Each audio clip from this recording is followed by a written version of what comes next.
This is Pastor Dustin Bonham from Lighthouse Baptist Church in Wartburg, Tennessee, with another Higher Grounds podcast morning minute meditation. Last night I was preaching out of Matthew chapter number 5, and we've been looking at the Sermon on the Mount. And Jesus is teaching on possibly one of the hardest topics that we personally have to deal with. And that's this idea of loving our enemies.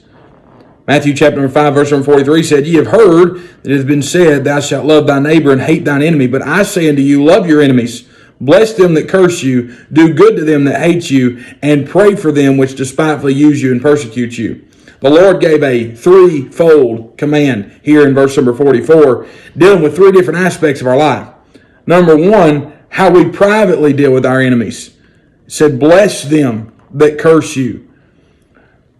We have a hard enough time talking good about our friends, let alone our enemies. But he said to bless them that curse you, to speak well of them. Doesn't mean you have to condone what they're doing, but just speak well of them.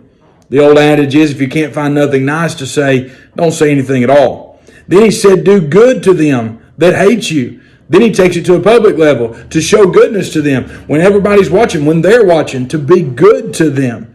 That's a hard thing to do with our enemies, but that's what the Lord commands. Do good to them that hate you. And then finally, pray for them which despitefully use you and persecute you. He deals with our privacy, he deals with our public life, and then he deals with our prayer closet.